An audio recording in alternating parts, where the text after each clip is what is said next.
ଠାକୁର 1924 ତାରିଖ ଦିନ ସ୍ୱୟଂ ଜଗତଗୁରୁଙ୍କର ପ୍ରେରଣା ଲାଭ କରି ଉତ୍କଳବାସୀଙ୍କ ପାଇଁ ତାଙ୍କର ଅମୂଲ୍ୟ ଅବଦାନ ବା ବରଦାନ ନୀଳାଚଳ ଶାଶ୍ୱତ ସଂଘ ସ୍ୱୟଂ ନିଜେ ପ୍ରତିଷ୍ଠା କରିଥିଲେ।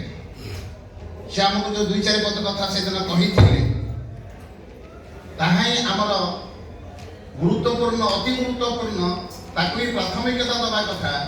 ଠାକୁର ଯାହା ଚାହିଁଥିଲେ ଠିକ୍ ଆଜିକି 90 ବର୍ଷ ତଳେ ଆଉ 10 ବର୍ଷ ଗଲେ 2034 ମସିହାରେ ଆମେ ଏଇ ନୀଳାଚଳ ଶାଶ୍ୱତ ସଂଘର ଶତବାର୍ଷିକୀ ପାଳନ କରିବା ପାଇଁ ପ୍ରସ୍ତୁତି ଆରମ୍ଭ ହୋଇଯାଇଛି। 90 ବର୍ଷ ଅତିକ୍ରାନ୍ତ କରିଯାଇଛି।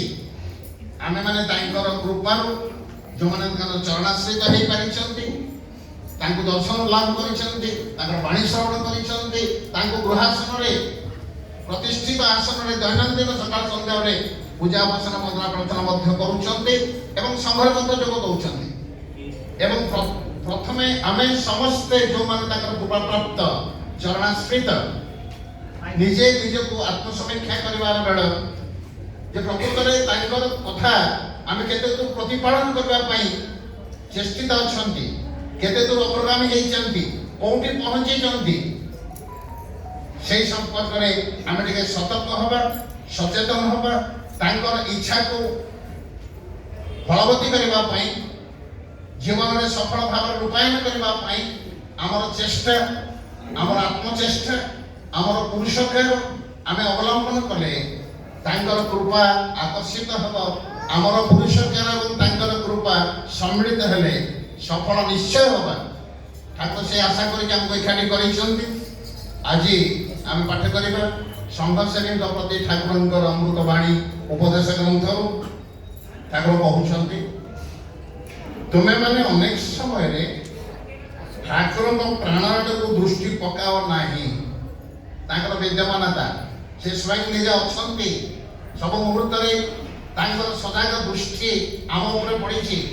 ସକୃଷ୍ଣ ନୟନରେ ସଦାସର୍ବଦା ତାଙ୍କର ଆଶ୍ରିତ ଭକ୍ତମାନଙ୍କ ପ୍ରତି ତାଙ୍କର କରୁଣାର ଦୃଷ୍ଟି ପଡ଼ିକି ଅଛି। ଏବଂ ସେ କହୁଛନ୍ତି, ସେ ଲକ୍ଷ୍ୟ କରିଛନ୍ତି ଆମର କାର୍ଯ୍ୟ, ଆମର ଆଚରଣ, ଆମର ବ୍ୟବହାର, ଆମର ଅବହେଳା ଯୋଉଥିପାଇଁ କଥାବର୍ତ୍ତା ସେ କହୁଛନ୍ତି ପ୍ରକୃତରେ ଆମେ ତାଙ୍କୁ ତାଙ୍କର ଠାକୁରଙ୍କର ପ୍ରାଣକୁ ତୁମେମାନେ ଦୃଷ୍ଟି ପକାଅ ନାହିଁ। ତୁମେ ଯଦି ପ୍ରକୃତରେ ଠାକୁରଙ୍କୁ ସୁଖ ପାଅ, ଯେଉଁ ଆଚରଣରେ ଯେଉଁ କର୍ମରେ ଠାକୁରଙ୍କ ପ୍ରାଣରେ ଆଘାତ ଜନ୍ମେ ତାହା କ'ଣ ତୁମ ପ୍ରାଣରେ ଆଘାତ ଦେବ ନାହିଁ? ଆମେ ସଚେତନ ହେବା, ସତର୍କ ହେବା। ଆମର ଏକମାତ୍ର ଲକ୍ଷ୍ୟ ତାଙ୍କୁ ପ୍ରସନ୍ନ କରିବା, ତାଙ୍କୁ ଖୁସି କରିବା ଏବଂ ତାଙ୍କର ଆଦେଶ, ତାଙ୍କର ଆଜ୍ଞା, ତାଙ୍କର ଉପଦେଶ ମାନିକି ଠିକ୍ ଭାବରେ ନିଜକୁ ଗଠନ କରିବା ସହିତ ଆମର ସମସ୍ତ କର୍ତ୍ତବ୍ୟ ତାଙ୍କର ସେବାନିରତ ହେବା ମନ କେମିତି ରହିବ, ଯୋଉଥିରେ କି ସେ ସନ୍ତୁଷ୍ଟ ହେବେ। ମନକୁ ମନ ଯେତେବେଳେ ଯାହା ପାରିବା ମନ ଇଚ୍ଛା କରିଦେଲେ ହେବ ନାହିଁ। ଆମର ବିବେଚନା ନୁହଁ। ସେଥିପାଇଁ ସେ କହିଛନ୍ତି ଦେହ ମନ ପ୍ରାଣ କରି ସମର୍ପଣ ଅବିଚାର କର ଆଦେଶ ପାଳନ। ସେ ଯେଉଁ ଆଦେଶ ଦେଇଛନ୍ତି, ଉପଦେଶ ଦେଇଛନ୍ତି ତାହା ହିଁ ପାଳନ କରିବା ଆମର ଏକମାତ୍ର କର୍ତ୍ତବ୍ୟ। ଆମର ନିଷ୍ପତ୍ତି, ଆମର ଚିନ୍ତା, ଆମର ଭାବନା ଏଥିରେ କାମ କରିବ ନାହିଁ। ସେ ସ୍ଥିର କରିଦେଇଛନ୍ତି। ସେ ନିଜେ ସ୍ୱୟଂ ନିର୍ବିକଳ୍ପ ଭୂମିରେ ବିଚ୍ୟୁତ ହେଇଥିବା ସଦ୍ଗୁରୁ, ସେ ନିଜେ ତାଙ୍କର ଦିବ୍ୟ ଦୃଷ୍ଟିକୋଣରେ ଜଗତର ମଙ୍ଗଳ କାହିଁରେ ହେବ, ଆମର କଲ୍ୟାଣ କୋଉଥିରେ ହେବ, ଆମର ଯଥୋଚିତ ତାଙ୍କର ମନୁଷ୍ୟତ୍ୱ ଆଚରଣ କରିକି ତାଙ୍କର ମନୋମତ ସେବକ ସେବିକା କେମିତି ହେବା ସେ ସ୍ଥିର କରିଦେଇଛନ୍ତି। ସେ ସ୍ପଷ୍ଟ ଭାବରେ ଯାହା କହିଛନ୍ତି ତାକୁ ମାନିଯିବା। ସେଥିପାଇଁ କହୁଛନ୍ତି ଯେଉଁ ଆଚରଣରେ ଠାକୁରଙ୍କ ପ୍ରାଣରେ ଆଘାତ ଜନ୍ମେ ତାହା କ'ଣ ତୁମ ପ୍ରାଣରେ ଆଘାତ ଦେବ ନାହିଁ? କାହିଁ ତୁମଙ୍କ ପ୍ରାଣରେ ସେ ସ୍ପନ୍ଦନ ତ ଦେଖାଯାଉ ନାହିଁ। ତୁମେମାନେ ପ୍ରାଣହୀନ ଭାବରେ ଗତାନୁଗତିକ ପନ୍ଥାରେ ଚାଲିଛ। ଏଇଟା ହେଉଛି କଥା। ପ୍ରକୃତରେ ସତରେ ଦେଖିବା ପାଇଁ ଗଲେ ଆମେମାନେ ଗତାନୁଗତିକ ଭାବରେ ଚାଲିଛନ୍ତି। ଗୁରୁତ୍ୱ ସହିତ ବିଚାର କରିନାହାନ୍ତି, ଧରିପାରି ନାହାନ୍ତି ତାଙ୍କର କଥାକୁ, ତାର ମର୍ମକୁ। ସେ ପ୍ରକୃତରେ କ'ଣ ଚାହିଁଛନ୍ତି? ଗତାନୁଗତିକ ପନ୍ଥା ଛାଡ଼ିବା ପାଇଁ ସେ କହୁଛନ୍ତି। ଗତାନୁଗତିକ ପନ୍ଥା ଚଳିବ ନାହିଁ। ଏଇଥିପାଇଁ କହୁଛି ସର୍ବଦା ପ୍ରାଣକୁ ସତେଜ, ବଳିଷ୍ଠ, ଅନୁଭୂତି ସମ୍ପନ୍ନ କରି ତୁମମାନଙ୍କୁ ଚଳିବାକୁ ହେବ। ତୁମମାନେ କି ଉଦ୍ଦେଶ୍ୟରେ କାହାର କର୍ମ କରିବା ପାଇଁ ଜନ୍ମଗ୍ରହଣ କରିଛ ସେ କଥାଟି ଭୁଲିଗଲେ ଚଳିବ ନାହିଁ। ଆମର ଜନ୍ମ କାହିଁକି କେଉଁଠୁ ଆମେ ଆସିଲେ ଏଠି ଜନ୍ମ ହେଲେ କୋଉ ଉଦ୍ଦେଶ୍ୟରେ ଜନ୍ମ ହେଇଛନ୍ତି କଣ ଆମର କରିବାର କଥା ପରିଶେଷରେ ଆମେ କୁଆଡେ ଯିବା ଜୀବନର ଗତି କଣ ହବ ସ୍ପଷ୍ଟ ଭାବରେ ତାଙ୍କ ସହିତ ଆମର ନିବିଡ଼ ସମ୍ବନ୍ଧ କଣ ସେ କିଏ ଆମେ କିଏ ଆମର ସମ୍ବନ୍ଧ ତାଙ୍କ ଭିତରେ କଣ ଅତି ଘନିଷ୍ଠ ଅତି ନିଜର ଅତି ଆପଣାର ସ୍ପଷ୍ଟ କରିକି ତାଙ୍କର ମହାବାକ୍ୟ ପଞ୍ଚକରେ ସେ ଉଲ୍ଲେଖ କରିଛନ୍ତି ଏଠି ଯେ କହିଲେ କେଉଁ ଉଦ୍ଦେଶ୍ୟରେ କାହାର କର୍ମ କରିବା ପାଇଁ ତମେ ଜନ୍ମଗ୍ରହଣ କରିଛ ସେ କଥାଟି ଭୁଲିଗଲେ ଚଳିବ ନାହିଁ ତାହେଲେ ଆମେ କାହିଁକି କୋଉ ଉଦ୍ଦେଶ୍ୟରେ ଜନ୍ମ ହେଲେ ଏବଂ କଣ କରିବା ପାଇଁ ଜନ୍ମ ହେଲେ କାହାରି କର୍ମ କରିବା ପାଇଁ ଜନ୍ମ ହେଲେ ତାଙ୍କର ମହାବାକ୍ୟ ପଞ୍ଚକରେ ସେ ସ୍ପଷ୍ଟ କରିଦେଲେ ତୁମେ ମାନେ ମୋର ନିତ୍ୟ ସହଚର ମୋରି କର୍ମ ସାଧନ ପାଇଁ ଜନ୍ମଗ୍ରହଣ ଏହିପରି ଜମେ ଜନ୍ମ ଧରି ମୋ ସହିତ ଘୁରୁଛ ଏହା ଛଡ଼ା ତୁମମାନଙ୍କର ଏଇ ଜନ୍ମ ମୋରି କର୍ମ ସାଧନ ପାଇଁ ତମର ଜନ୍ମଗ୍ରହଣ ଏବଂ ସାଧନ ତେଣୁ ମୋରି କର୍ମ କରିବା ପାଇଁ ତମେ ଜନ୍ମ ହେଇଛ ତୁମେ ମାନେ ମୋର ନିତ୍ୟ ପରିକର ନିତ୍ୟ ସହଚର କି ମହାନ ଭାଗ୍ୟମୟ ତାଙ୍କ ପରି ଜଣେ ବିରାଟ ମହାପୁରୁଷ ଚତୁର୍ବିଧ ସାଧନରେ ସିଦ୍ଧ ଲାଭ କରିଥିବା ନିର୍ବିକଳ୍ପ ଭାବରେ ବିଚିତ ହେଇକି ଆସିଥିବା ଜଣେ ସଦ୍ଗୁରୁ ନିଜେ ତାଙ୍କର ଶ୍ରୀମୁଖରେ କହୁଛନ୍ତି ଆମେ ତାଙ୍କର ନିଜ ପରିକର ନିଜ ସହଚର ଏଇ କଥାଟାକୁ ଦୃଢ଼ତାର ସହିତ ଆମେ ଧରିବା ଆମେ ଯେ ତାଙ୍କର ଏତେ ଆପଣାର ସେ ସ୍ୱୀକାର କରୁଛନ୍ତି ସେ କହୁଛନ୍ତି ଏବଂ ମୋରି କର୍ମ ସାଧନ ପାଇଁ ତମର ଜନ୍ମଗ୍ରହଣ ଆମର ଜନ୍ମ ତାଙ୍କରି କର୍ମ କରିବା ପାଇଁ ତାଙ୍କରି କାର୍ଯ୍ୟ କରିବା ପାଇଁ ଏବଂ ଅନ୍ୟତ୍ର ମଧ୍ୟ ସେଇଠି ସେ କହିଲେ ମୁଁ ନିତ୍ୟ ଲୋକର ନିତ୍ୟ ପୁରୁଷ ତମର ନିତ୍ୟ ପାର୍ଶ୍ୱଦ ଜଗତର କାର୍ଯ୍ୟ ଉପଲକ୍ଷରେ ତମକୁ ମୁଁ ନିର୍ଦ୍ଦିଷ୍ଟ ଭାବରେ ଆବରଣ ଯୁକ୍ତ କରି ଏ ସଂସାରକୁ ଆକର୍ଷିତ କରିକି ନେଇ ଆସିଛି ଏବଂ ତୁମେମାନେ ମଧ୍ୟ ସ୍ୱ ଇଚ୍ଛାରେ ସେ ଆବରଣକୁ ବରଣ କରିଛ ମରଣ କାଳରେ ସବୁ ଆବରଣ ଖସି ପଡ଼ିବ ସ୍ୱରୂପ ଜ୍ଞାନ ଫୁଟି ଉଠିବ ପୁନର୍ବାର ମୁଁ ତୁମକୁ ହାତ ଧରି ସେ ମୁକ୍ତିଧାମକୁ ନେଇଯିବି ଏଇ ଯୋଉ ସ୍ପଷ୍ଟ ଭାବରେ ସେ କହିଲେ ଏବଂ ସେ ମଧ୍ୟ କହିଛନ୍ତି ମୁଁ ଚିନ୍ମୟ ପୁରୁଷ ସଚିଦାନନ୍ଦ ଘନ ବିଗ୍ରହ ତୁମେମାନେ ମଧ୍ୟ ନିଜର ଚିନ୍ମୟ ସ୍ୱରୂପତ୍ୱ ଚିନ୍ତା କର ଆମେ ଯେହେତୁ ନିତ୍ୟ ଲୋକର ନିତ୍ୟ ସେ ନିତ୍ୟ ଲୋକର ନିତ୍ୟ ପୁରୁଷ ତେଣୁ ଆମେ ଯଦି ତାଙ୍କର ସେଇଠି ଥିଲେ ପୁଣି ଆସିଛନ୍ତି ପୁଣି ଆମେ ଯିବା ସେ ନିତ୍ୟ ଲୋକରେ ଚିନ୍ମୟ ଶରୀର ଚିନ୍ମୟ ଉପକରଣ ଚିନ୍ମୟ ଦ୍ରବ୍ୟ ସବୁ ଚିନ୍ମୟ ସେ ଚିନ୍ମୟ ସେବକ ସେବିକା ଚିନ୍ମୟ ସମସ୍ତ ଉପକରଣ ଦ୍ରବ୍ୟ ସବୁ ଚିନ୍ମୟ ତେଣୁ ସେ ସେଟା ମନେ ପକେଇ ଦଉଛନ୍ତି ମୁଁ ଚିନ୍ମୟ ପୁରୁଷ ସଚିଦାନନ୍ଦ ଘନ ବିଗ୍ରହ ବୋଲି ମନେ କର ଏବଂ ତୁମେମାନେ ମଧ୍ୟ ନିଜ ନିଜର ଚିନ୍ମୟ ସ୍ୱରୂପତ୍ୱ ଚିନ୍ତା କର ଆମେ ମଧ୍ୟ ଚିନ୍ମୟ କାରଣ ଆମେ ତାଙ୍କର ସାଥୀ ପରିକର ସହଚର ନିଜର ଲୋକ ଥିଲେ ସେଇଠି ଆସିଛନ୍ତି ପୁଣି ଯିବା ସାଥିରେ ସେ ସେଟା କହୁଛନ୍ତି କଣ ପାଇଁ ତମେ ଜନ୍ମଗ୍ରହଣ କରିଛ କି ଉଦ୍ଦେଶ୍ୟରେ ଆସିଛ ସଂସାରକୁ ଏ କଥାଟିକୁ ଭୁଲିଗଲେ ଚଳିବ ନାହିଁ ତୁମମାନଙ୍କ ଠାକୁର ତୁମେମାନେ ସମସ୍ତେ ଠାକୁରଙ୍କର କର୍ମର ସହାୟକ ଉଦ୍ଦେଶ୍ୟ ସିଦ୍ଧି ପଥରେ ବିଘ୍ନ ଉତ୍ପାଦନ କରିବା ତ ତୁମମାନଙ୍କର କାର୍ଯ୍ୟ ନୁହେଁ ତାହେଲେ ଆମର ଆଚରଣ ଆମର ବ୍ୟବହାର ଆମର କାର୍ଯ୍ୟ ବେଳେ ବେଳେ ତାଙ୍କର ଉଦ୍ଦେଶ୍ୟ ମହାନ ଉଦ୍ଦେଶ୍ୟ ସାଧନରେ ବାଧା ସୃଷ୍ଟି କରୁଛି ସେଟା ସେ କହୁଛନ୍ତି ଆମ ସତର୍କ କରିଦେଉଛନ୍ତି ଉଦ୍ଦେଶ୍ୟ ସିଦ୍ଧି ପଥରେ ବିଘ୍ନ ଉତ୍ପାଦନ କରିବା ତ ତୁମମାନଙ୍କର କାର୍ଯ୍ୟ ନୁହେଁ ତୁମମାନଙ୍କ ସମ୍ମୁଖରେ ଅସଂଖ୍ୟ କାର୍ଯ୍ୟରେ ମାତିଗଲେ ତୁମମାନଙ୍କ ଦ୍ୱାରା କୌଣସି ଅନ୍ୟାୟ କାର୍ଯ୍ୟ ସାଧିତ ହୋଇପାରିବ ନାହିଁ କାର୍ଯ୍ୟ କରିଯାଅ ଅକାର୍ଯ୍ୟ କର ନାହିଁ ଜ୍ଞାନପୂର୍ବକ ଜାଣିବା ବୁଝିବା ଭଲ ମନ୍ଦ ଚିନ୍ତା କରିବା ମନ୍ଦକୁ ପରିତ୍ୟାଗ କରିବା ଯାହା ଭଲ ତାହା ଗ୍ରହଣ କରିବା ସେଥିପାଇଁ କୁହାଯାଇଛି ନିଜ ମନକୁ ମନ ନିଷ୍ପତ୍ତି ନେଇକି ନ ନେଇ ତାଙ୍କର ନିଷ୍ପତ୍ତି ତାଙ୍କର ଉପଦେଶକୁ ମାନିକି ଚଳିବା ବିବାଦ କରିବା କଳହ କରିବା ନିତ୍ୟ ନୂତନ ପ୍ରାଣରେ ନବ ପ୍ରଭାତରେ ନବ କାର୍ଯ୍ୟର ସୂଚନା କର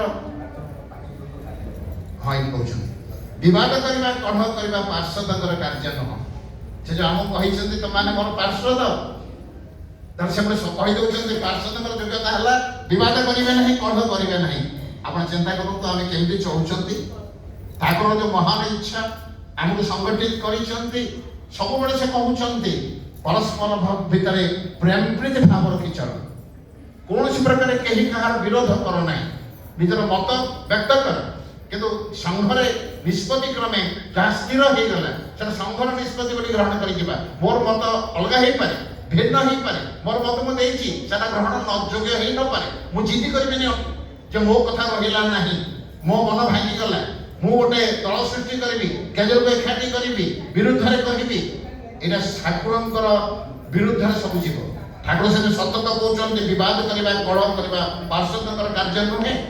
ତେଣୁ ଆମେମାନେ ପ୍ରେମ ପ୍ରୀତି ଭାବରେ ଚଳିବା, ତାଙ୍କର ମହାନ ଇଚ୍ଛାକୁ ପୂର୍ଣ୍ଣ କରିବା ପାଇଁ ସମସ୍ତ ପ୍ରକାର ଚେଷ୍ଟା କରିବା ଏବଂ ସେଇଥିରେ ସେ କହୁଛନ୍ତି ତମାନେ ପ୍ରେମ ପ୍ରୀତି ଭାବରେ ଚଳୁଛ, ପରସ୍ପର ସହଯୋଗରେ ଆଧ୍ୟାତ୍ମିକ ଉନ୍ନତି କରୁଛ, ଏ କଥା ଦେଖିଲେ ମୁଁ ଯେତିକି ଖୁସି ହେବି ଗୋଟେ ରାଜ୍ୟ ଆଣିଦେଲେ ମଧ୍ୟ ହେବି ନାହିଁ। ସେ ଆମକୁ ତ କିଛି ଲୋଡୁନାହାନ୍ତି, କିଛି ଚାହୁଁନାହାନ୍ତି, ତାଙ୍କର ଇଚ୍ଛା ପରିପୂରଣ କରିବା ପାଇଁ ଆମେ ସତତ ଚେଷ୍ଟା କରିବା। ବିବାଦ କରିବା ନାହିଁ, କଳହ କରିବା ନାହିଁ, ବିରୋଧ ଭାବ କରିବା ନାହିଁ, ମନାନ୍ତର ଆସିବ ନାହିଁ, ଆମ ଭିତରେ କଳହ ହବ ନାହିଁ, ପ୍ରେମ ପ୍ରୀତି ଭାବରେ ଚଳିବା। ସେ ତାଙ୍କର ତୀକ୍ଷ୍ଣ ଦୃଷ୍ଟି ଆମ ଉପରେ ଅଛି। ସେ ଯେତେବେଳେ ଦେଖୁଛନ୍ତି ଆମେ ପ୍ରେମ ପ୍ରୀତି ଭାବରେ ଚଳୁନାହାନ୍ତି, ତାଙ୍କ ମନ ମଧ୍ୟ ବିଷର୍ଣ୍ଣ ହଉଛି, ସେ ମଧ୍ୟ ଦୁଃଖ ପାଉଛନ୍ତି। ସଦାବେଳେ ସତର୍କ କରୁଛନ୍ତି ତୁମମାନେ ବିବାଦ କରିବା କଳହ କରିବା ପାର୍ଶ୍ୱଙ୍କର କାର୍ଯ୍ୟ ନୁହେଁ। ତମେ ଯଦି ଯଥାର୍ଥରେ ମୋର ପ୍ରାସାଦ, ମୋର ସାଥୀ, ମୋର ସହଚର, ମୋର ସେବକ, ତାହେଲେ ତମ ଭିତରେ କୌଣସି ପ୍ରକାରରେ କେବେ ହେଲେ ବି କଳହ ବା ବିବାଦ ହେବା ଉଚିତ ନୁହଁ। ପାର୍ଶ୍ୱଙ୍କର ଜୀବନ ଅଭିବ୍ୟକ୍ତିର ଜୀବନ। ଠାକୁରଙ୍କର କର୍ମ ବିନା ବାଧାରେ ତୁମମାନଙ୍କ ଦ୍ୱାରା ସିଦ୍ଧ ହବ ଆଶା କରିଛନ୍ତି। ଆମ ଦ୍ୱାରା ହବ ବୋଲି ସେ କହିଛନ୍ତି।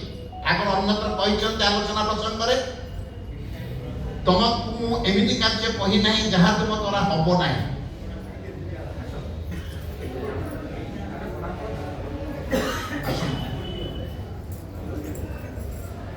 ଭାଇଙ୍କର ଚେୟାର ଦରକାର।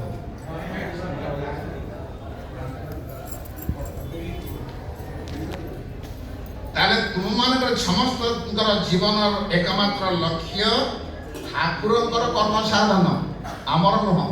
ଠାକୁରଙ୍କର କର୍ମ ସାଧନ ହେଲା ଆମ ଜୀବନର ଲକ୍ଷ୍ୟ। ସେ କହିଲେ ସ୍ପଷ୍ଟ ଭାବରେ ଆମେ ସଚେତନ ହେବା କ'ଣ ତାଙ୍କର ଜୀବନର ଲକ୍ଷ୍ୟ, କ'ଣ ପାଇଁ ସେ ଠାଣି କରିଛନ୍ତି, ତାଙ୍କର ଜଗତ ହିତକର କାର୍ଯ୍ୟ କହିଲେ କ'ଣ, ଆମେ କେମିତି ସେଠି ସାମିଲ ହେବା। ସେଇଟା କହୁଛନ୍ତି ଏକମାତ୍ର ଲକ୍ଷ୍ୟ ଠାକୁରଙ୍କର କର୍ମ ସାଧନ। ତେଣୁ ତୁମମାନଙ୍କ ଭିତରେ ବିରୋଧ ମନୋବୃତ୍ତି ରହି ନପାରେ। ତୁମେ କାହିଁକି କର୍ମ କରିବା ଜାଣିଛ? ଠାକୁରଙ୍କର ପ୍ରୀତି ନିମିତ୍ତ ତ। ତାହେଲେ ଆମର ସମସ୍ତ ସେବା ବା କର୍ମ ବା କାର୍ଯ୍ୟ ଆଚରଣ କଥାବାର୍ତ୍ତା ବ୍ୟବହାର ସମସ୍ତ ତାଙ୍କର ପ୍ରୀତି ଉଦ୍ଦେଶ୍ୟରେ, ତାଙ୍କରି ପ୍ରୀତି ନିମିତ୍ତ, ତାଙ୍କରି ଖୁସି କରିବା ପାଇଁ, ତାଙ୍କୁ ପ୍ରସନ୍ନ କରିବା ପାଇଁ ଆମର ସମସ୍ତ ଉଦ୍ଦିଷ୍ଟ। ସେଥିପାଇଁ ସବୁବେଳେ ଆମେ ସଚେତନ ହେବା, ସତର୍କ ହେବା। ଏହା ହିଁ ତୁମମାନଙ୍କର ଲକ୍ଷ୍ୟ, ଏହା ହିଁ ତୁମମାନଙ୍କର ସାଧନା। ସାଧନା ହେଉଛି ଏଇଆ, ଆମେ ତାଙ୍କର ମନମତ ହେବା ପାଇଁ ଚେଷ୍ଟା କରିବା, ତାଙ୍କର ନିର୍ଦ୍ଦେଶ ପାଳନ କରିବା। ପୁରାସନରେ ଯେଉଁଠି ତାଙ୍କର ପୂଜା ଉପାସନା ବନ୍ଦନା ପ୍ରାର୍ଥନା ନିଶ୍ଚିତ ଭାବରେ କରିବା, କେବେ ହେଳେ କରିବା ନାହିଁ। ସେଦିନ ତାଙ୍କର ଇଙ୍ଗିତ ଥିଲା ପ୍ରତ୍ୟେକ ଘରେ ଆସନ ରଖିବ, ତମ ପରିବାରର ସଦସ୍ୟ ବୋଲି ମୋତେ ଭାବିବ। କେତେ ଦୟା, କେତେ କରୁଣା ଆମ ପ୍ରତି, କେତେ ମହାନ ତାଙ୍କର ଉଦ୍ଦେଶ୍ୟ, କେତେ ପ୍ରଶସ୍ତ ତାଙ୍କର ହୃଦୟ, ଆମ ପାଇଁ କେତେ ଦରଦୀ ହୃଦୟ ତାଙ୍କର। ସମସ୍ତଙ୍କ ଘରେ ସେ ଆସନ ରଖିବାର ବ୍ୟବସ୍ଥା କରିଦେଲେ, ଅର୍ଥାତ୍ ସମସ୍ତଙ୍କ ଘରେ ସେ ରହିଗଲେ, ଧରା ଦେଲେ ନିଜେ ନିଜେ। କାରଣ ଆମେ କେବେ ହେଲେ କୌଣସି ପରିସ୍ଥିତିରେ ବି ସବୁବେଳେ ଆସିକି ଆସନ ମନ୍ଦିରରେ ତାଙ୍କୁ ଦର୍ଶନ ପ୍ରଣାମ କରୁନଥାନ୍ତେ, କିନ୍ତୁ ପାଖରେ ରହିଗଲେ, ସୁବିଧା ସୁଯୋଗ ଦେଲେ। এই যে অপূর্ব সুযোগ, আমি যে মহাভাগ্যবান সমস্তে অনুভব করিবা কথা। ସମସ୍ତଙ୍କ ଘରେ ଆସନ ରହିଲା, ଆମେ ସେଇଠି ମନ କଥା ଜାଣିବା ପାଇଁ ସେ କହିଲେ। ଏବଂ ପ୍ରତ୍ୟେକ ଦିନ ସକାଳ ସନ୍ଧ୍ୟା ବେଳେ ନିଶ୍ଚିତ ଭାବରେ ପରିବାରର ସମସ୍ତ ସଦସ୍ୟଙ୍କୁ ନେଇ ପୂଜା ଉପାସନା ସେବା ପୂଜା ଦୈନନ୍ଦିନ ପ୍ରାର୍ଥନା ବନ୍ଦନା ନିଶ୍ଚୟ କରିବା ଏବଂ ସଂଘକୁ ସପ୍ତାହରେ ଥରେ ନିଶ୍ଚୟ ଆସିବା। ଯାଅ ସଂଘ ଗଠନ କର, ମୋତେ ପାଇବ। ସଂଘ ହିଁ ମୋର ସ୍ୱରୂପ, ସଂଘରେ ମୁଁ ନିତ୍ୟ ବର୍ତ୍ତମାନ। ତେଣୁ ସଂଘକୁ ଆସିବା ପାଇଁ ମୋତେ ତାଙ୍କର ଆହ୍ୱାନ। ଏବଂ ସେଥିପାଇଁ ସେ ଆମର ମନ କଥା ବୁଝିପାରିକି ବର୍ତ୍ତମାନ ପରିସ୍ଥିତିରେ, ସାମ୍ପ୍ରତିକ ଅବସ୍ଥାରେ, ସଂସାରର ଜଞ୍ଜାଳରେ ଆମେ କିପରି ଭାବରେ ମନକୁ ଚଞ୍ଚଳ କରିଛନ୍ତି, କେମିତି ସ୍ଥିର କରିପାରୁନାହାନ୍ତି, ଦୃଢ଼ତା ଆସୁନାହିଁ ମନରେ। ଠାକୁରଙ୍କ ଆଦେଶ ପ୍ରତିପାଳନ କରିବା ପାଇଁ ମନରେ ସେତିକି ଦୃଢ଼ତା ନାହିଁ ବୋଲି ବେଳେବେଳେ ଆମେ ସବୁ ସଂଘ ଆସୁନାହାନ୍ତି, ବେଳେବେଳେ ରହିଯାଉଛନ୍ତି କୌଣସି କାମରେ ଘରେ। କିନ୍ତୁ ଠାକୁର ଜାଣିଛନ୍ତି ଆମ କଥା, ସେ ସେଥିପାଇଁ କହିଛନ୍ତି ସତ ପ୍ରୟୋଜନୀୟତାକୁ ଉପେକ୍ଷା କରି, ସତ ପ୍ରୟୋଜନୀୟତାକୁ ଉପେକ୍ଷା କରି ସଂଘରେ ଅବଶ୍ୟ ଯୋଗଦାନ କରିବା ତମ ନିଷ୍ଠାର ପ୍ରମାଣ ଦିଏ। ତାହେଲେ ଆମର ଯେତେ କାର୍ଯ୍ୟ ଯାହା ବି ପଡୁ ଆମେ ତାଙ୍କୁ ଜଣେଇବା। କାର୍ଯ୍ୟ କେବେ ହେଲେ ବିଫଳ ହବ ନାହିଁ, କାର୍ଯ୍ୟ ଆମକୁ ଅପେକ୍ଷା କରିବ। ବହୁ ପ୍ରମାଣ ଅଛି, ଯେଉଁମାନେ ମନକୁ ସ୍ଥିର କରି ତାଙ୍କରି କାର୍ଯ୍ୟରେ ଆଗମନ ହେଇଛନ୍ତି, ତାଙ୍କର ସମସ୍ତ ସାଂସାରିକ କାର୍ଯ୍ୟ ସ୍ୱତଃ ହେଇଯାଇଛି ବା ଅପେକ୍ଷା କରିଛି ବା ଫେରିଗଲା ପରେ ତାଙ୍କୁ ଜଣେଇକି ଅତି ସହଜ ସରଳ ହେଇଯାଇଛି, ଆଉ ଜଟିଳ ଧନ୍ଦାରେ ପଡ଼ିବାକୁ ପଡ଼ିବନି। ତ ସେଥିପାଇଁ କହୁଛି, ତୁମାନେ କ'ଣ ପ୍ରକୃତରେ ମୋତେ ସୁଖ ପାଅ? ମୋତେ ସୁଖ ପାଇବାର ଲକ୍ଷଣ ବା ପ୍ରମାଣ କାହିଁ? ତାଙ୍କରି ଚିନ୍ତାରେ ସଦା ସର୍ବଦା ଆମେ ବିଭୋର ରହିବା। ସୁଖ ପାଅ ଟିକିଏ ମତେ ଅଖିଳ ସାଧନ ସମ୍ପଦ ଲବ କେଞ୍ଚିରେ। हे कलिकांड मानव तुमे माने कोन साधन तपस्या करिवो? से देहर बळ, से आयु, से मनर स्वास्थ्य, से काई तुम जंजाल भीतर अछ, प्रतिकूल अवस्था रे जाउछ, तुम कोन साधन तपस्या करिवो? तुम करि पारिबो नाही बोली मु तुम पई करि सारिछि। फलस्वरूप हाथ रे अमृत भांडार रखिछि, तुम भितर वितरण करि देबी। आस तथापि हम मन आसु नाही। से कहउछथि सेही होछि से जो चेष्टा ही हमर साधना। वर्तमान मध्य तुम निश्चिंत रे निद्रा जाउछ, आलस्यतारे समय नष्ट करुच, मते भूली जाई आनंद रे रहि पारुच। यह कौन तुमे माने मते सुख पाइबार लक्षण? आमको देखो केते माने केमिति बात से निरीक्षण करुछन हमर प्रत्येक कार्य। ए जो दिधाड़ी कहिले मनर व्यथा प्रकाश कले जे आमे माने प्रकृत रे मनमत हेकि चलिया पई दृढ़ निष्ठा अभाव को लक्ष्य करी जे कहउचंती तुम माने कोन प्रकृत रे मते भलो पाउछ, तुम निश्चित निद्रा जाऊछ, आलस्यतारे समय नष्ट करुच, मते भूली जाई आनंद रे रहि पारुच। यह कोन मते सुख पाइबार लक्षण? आलापरे प्रलापरे जाग्रत रे स्वप्न रे मो चिंता रे तुम को विभोर थिबार तुम देखि पारु नाही।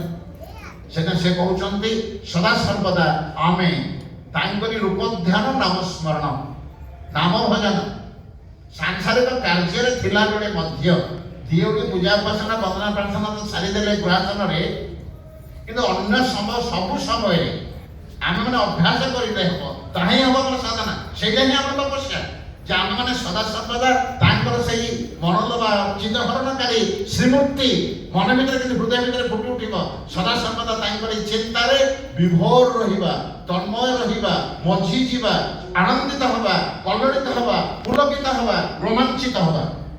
भावना भितरे किपरि ना सांसारिक कार्य जते बडे परिवार ताहा तांकर दिया दान, तांकर कार्य मो संसार कार्य नुहे।